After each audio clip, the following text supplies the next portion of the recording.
So conservation of mass. We mentioned yesterday conservation of matter.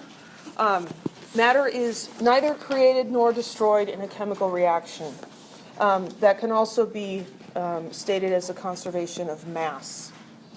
So in a nuclear reaction, like what would happen in a hydrogen bomb or an atomic bomb, there can be significant changes in mass that occur.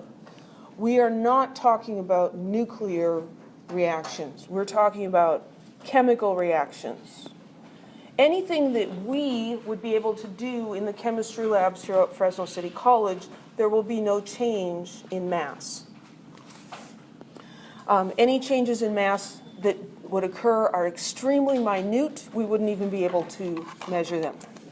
So during any physical or chemical change, the total amount of matter remains constant. That's the idea of conservation of mass. What throws students about some of the problems that we throw at you in terms of conservation of mass is you try to do too much chemistry with them. All we're looking at is the mass of what you start with equals the mass of what you end up with. So if you take 58 grams of butane and you burn it, it's going to use up 208 grams of oxygen. You add those masses together, you get a total mass of 266 grams of stuff that you're starting with. When that reaction occurs, we get carbon dioxide and water.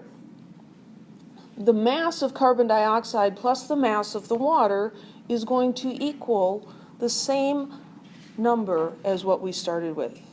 And this is what Lavoisier observed when he was burning things in closed containers. If you combine these two things in a closed environment and you burn them and you weigh the container afterwards, it weighs the same amount. What happens when you burn a log in a fireplace and the mass appears to change is that carbon dioxide and water are going up the chimney because those are the major components of combustion.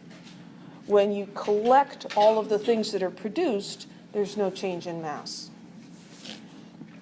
So problems like this for conservation of mass. Suppose 12 grams of natural gas combines with 48 grams of oxygen in a flame. The chemical change produces 33 grams of carbon dioxide and how many grams of water? We don't have to know how to write a balanced chemical equation. We don't have to do stoichiometry or use moles or anything like that. This is just a very simple, do you understand the basic idea here? My iPad is giving me trouble. So we've got natural gas, and it's combining with oxygen, and it's producing carbon dioxide. We can just write words here. The only reason I'm writing it down is so that we have something to look at. It makes carbon dioxide and some water. And so they're telling us the masses of these different things.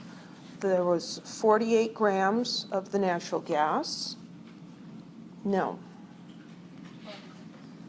12 grams of the gas and 48 grams of oxygen.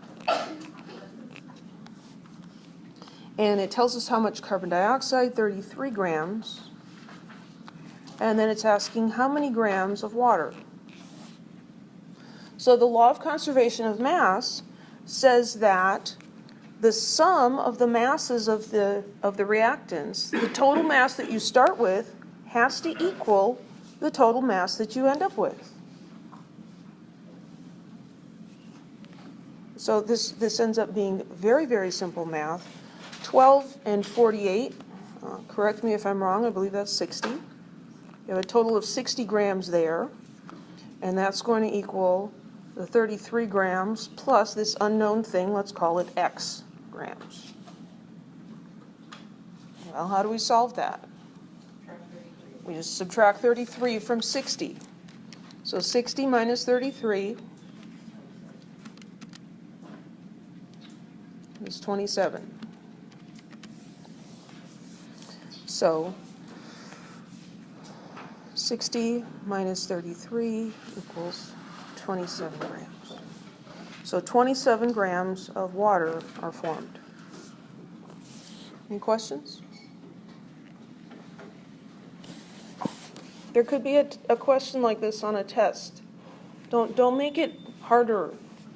It's meant to be a simple problem, but you overthink it and then you have trouble.